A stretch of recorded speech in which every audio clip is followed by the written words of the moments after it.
Welcome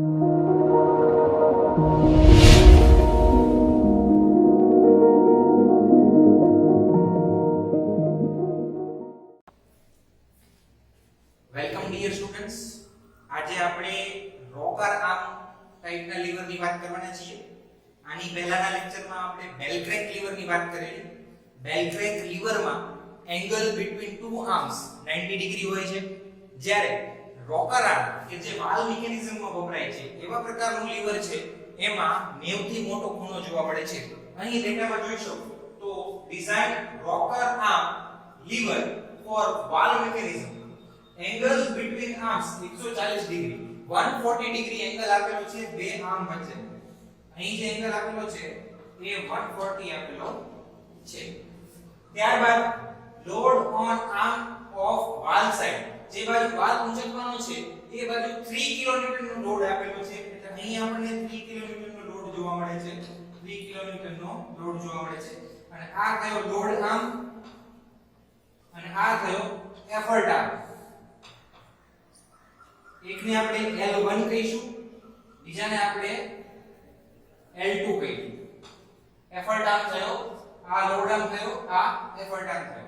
બંનેની લંબાઈ આપણને આપેલી છે. એકની લંબાઈ 150 છે, એકની 200 છે.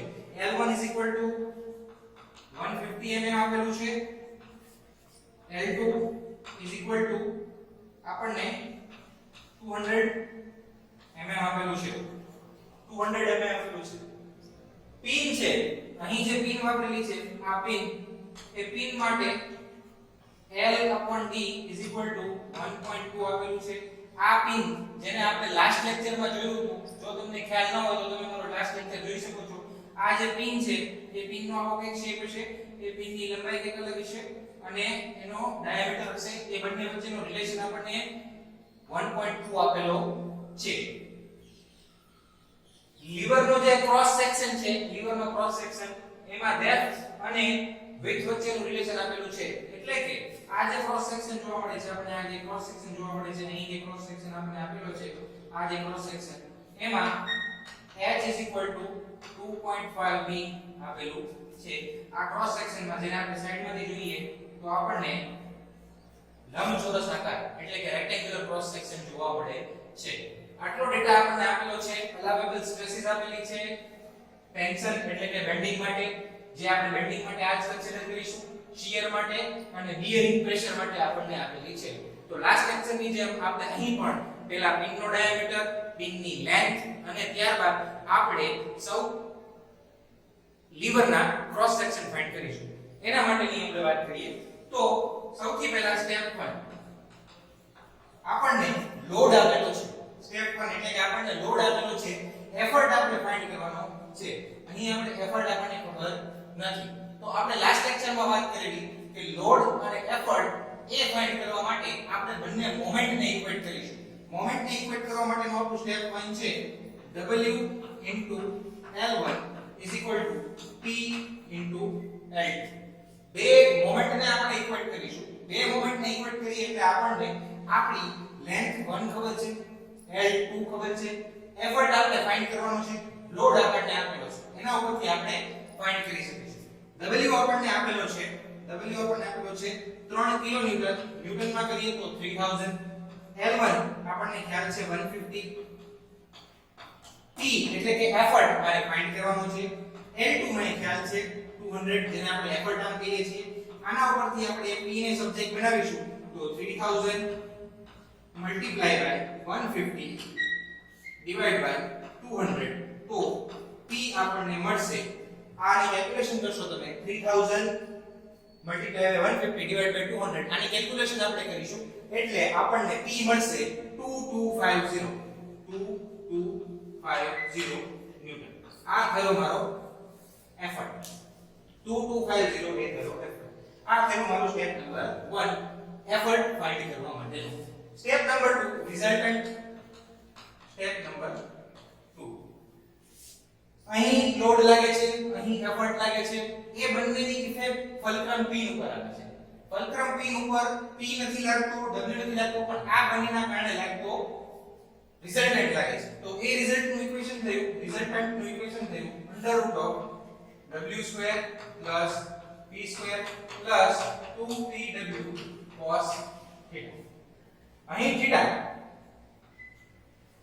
રકમમાં થીટા આપણને 140 આપેલો છે, પરંતુ આપણે એન્જિનિયરિંગ મિકેનિક્સમાં ભણી ગયા છીએ. એન્જિનિયરિંગ મિકેનિક્સમાં આ જે થીટા છે એ બંને લોડ વચ્ચેનો લેવાનો છે. અહીં 140 જે ખૂણો છે એ બંને આમ વચ્ચેનો ખૂણો છે, એટલે કે બંને હાથા વચ્ચેનો, બંને જે છેડા છે એના હાથા વચ્ચેનો ખૂણો 140 આપેલો છે. તે આપણે કન્સિડર કરવાનો નથી. આપણે કન્સિડર કરીશું બંને લોડ વચ્ચેનો ખૂણો. તો થીટા બંને વચ્ચે લોડ વચ્ચેનો ખૂણો 180 140 એટલે કે 40 ડિગ્રી થશે. બંને લોડ વચ્ચેનો ખૂણો એની કિંમત આપણે મૂકીએ તો resultant is equal two under root of w મારી પાસે છે 3000 નો સ્ક્વેર 2250 નો સ્ક્વેર 2 2250 3000 એને ગુણ્યા cos 40. તો ફાઇનલ મને રિઝલ્ટન્ટ આનું આપણે જ્યારે સિમ્પ્લિફિકેશન આપીશું ત્યારે ફાઇનલ આન્સર મને રિઝલ્ટન્ટ માટેનો કંઈક એવો મળશે જે છે 4940 ન્યૂટન. આ કયો મારો રિઝલ્ટન્ટ. આ રિઝલ્ટન્ટ અહીં ફલક્રમ P ઉપર લાગે છે.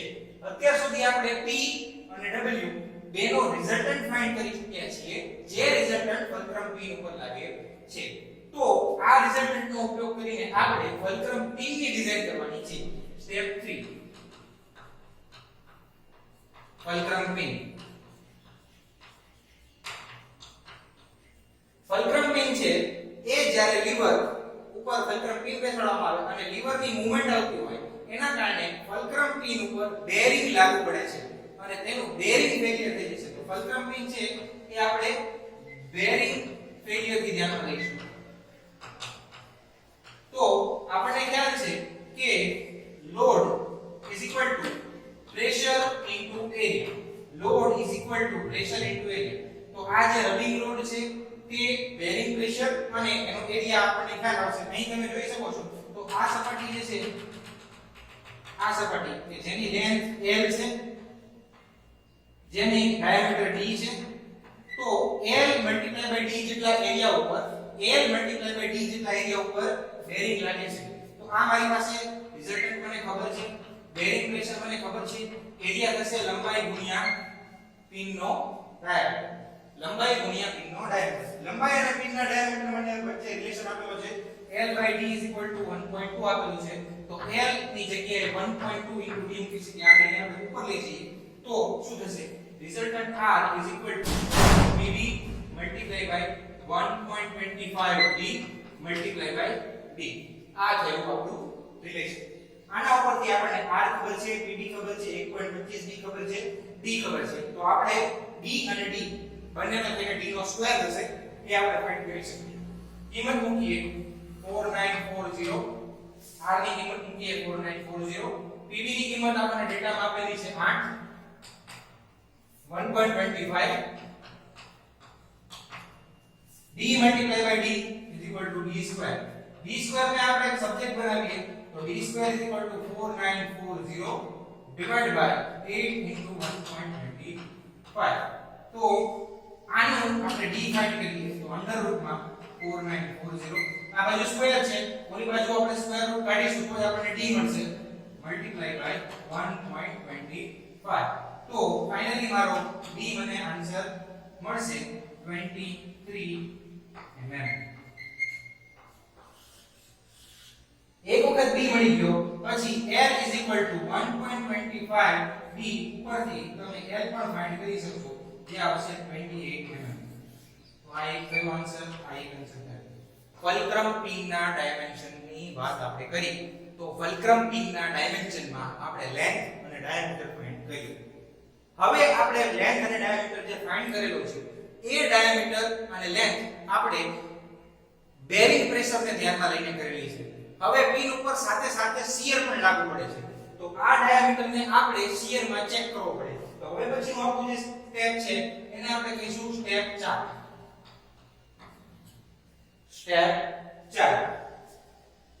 Step 4 check in shear.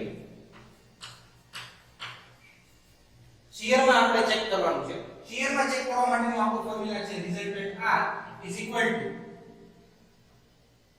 Shear stress multiply by area આપણે લાસ્ટ લેક્ચરમાં વાત કરી હતી જ્યારે પિન નું ફેલિયર થાય છે કે પિન બે કટકામાં વહેંચાઈ જાય છે એટલે બે અલગ અલગ કટકાના કારણે કુલ કટકા 3 થશે બે જગ્યાએથી પિન તૂટશે એટલે આપણે 2 * π/4 એરિયા લઈશું 2 * π/4 d² જેટલો એરિયા આપણે ધ્યાને લઈશું r = τ * 2 * π/4 d². અહીં આપણે r આપણને ખબર છે 4940 tau મારે ફાઇન્ડ કરવાનો છે 2 ખબર છે π/4 ખબર છે અને d મને મળેલો છે 23 નો સ્ક્વેર. તો અહીં આપણે tau ને સબ્જેક્ટ બનાવીએ એના ઉપરથી આપણને ખ્યાલ આવશે કે 4940 multiply by 4 divide by 2 pi 23 નો સ્ક્વેર. આના તમે સિમ્પ્લિફિકેશન આપશો એટલે tau આપણને મળશે અંદાજે 5.94 ન્યૂટન પર mm સ્ક્વેર. આ tau ઉત્પન્ન થતો tau છે એટલે કે જ્યારે લીવર મિકેનિઝમ રોટેટ થાય છે ત્યારે પિન ઉપર કેટલો શીયર સ્ટ્રેસ પ્રોડ્યુસ થાય છે. તો આ શીયર સ્ટ્રેસ પ્રોડ્યુસ થાય છે ડેટામાં આપણને આપેલું છે કે શીયર સ્ટ્રેસ એના વડે સહન કેટલો થઈ શકે છે 40 જેટલો અલાવેબલ માન્ય કેટલો છે 40 ઉત્પન્ન કેટલો થાય છે 5. એનો મતલબ આપણી ડિઝાઇન સેફ છે. તો tau છે એ આપેલા tau કરતા નાનો છે so pin is shaped in shear. Pin છે એ શેપ છે શીયર ફેલિયર માં. તો આ વાત થઈ રોકર આર્મ લીવર મિકેનિઝમ ની વાત જેને આપણે ડિઝાઇન કર્યું છે. સૌથી પહેલા આપણને લોડ અને બે આર્મ આપેલા હતા તેના ઉપરથી આપણે મોમેન્ટને સરખાવીને એફર્ટ ફાઇન્ડ કરેલો છે. એક વખત આપણને એફર્ટ મળી જાય પછી આપણે રિઝલ્ટન્ટ ફાઇન્ડ કરેલો છે. રિઝલ્ટન્ટમાં એંગલ છે એ આપણે બે લોડ વચ્ચેનો લેવાનો છે. બે આર્મ વચ્ચે 140 હતો તો બે લોડ વચ્ચે 40 થશે. એની આપણે વેલ્યુ મૂકીને રિઝલ્ટન્ટ ફાઇન્ડ કર્યો છે.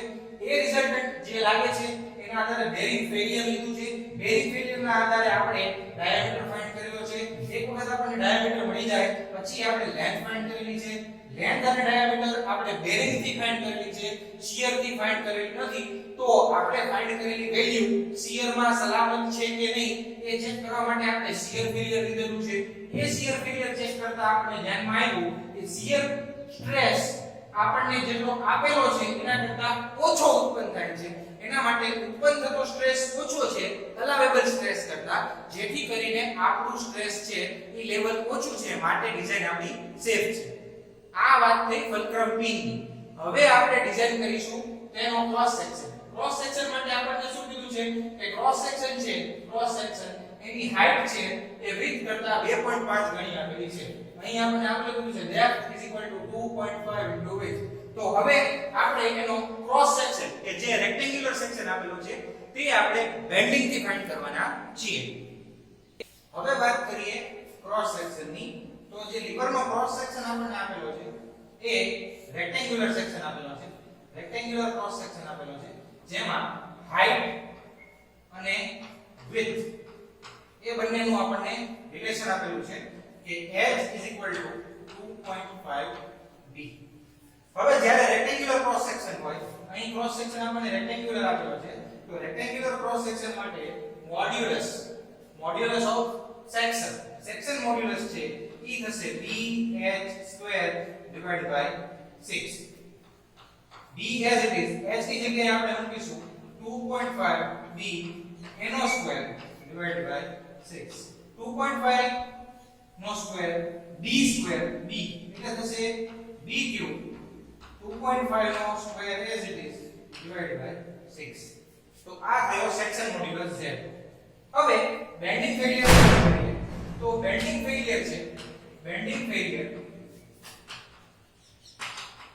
ફેલિયર નો ફંડામેન્ટલ ઇક્વેશન આપણને એવું કહે છે sigma b = m/z. Sigma b is equal to m upon z. તો z is equal to m upon sigma b. m એટલે આપણી પાસે આપેલું છે w ગુણ્યા l1. બેન્ડિંગ મોમેન્ટ શું થશે?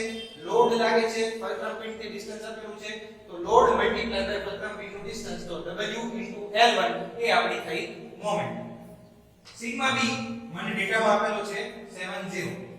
જે આપણો સિગ્મા t છે એ જ આપણો બેન્ડિંગ સ્ટ્રેસ આપણે લઈશું.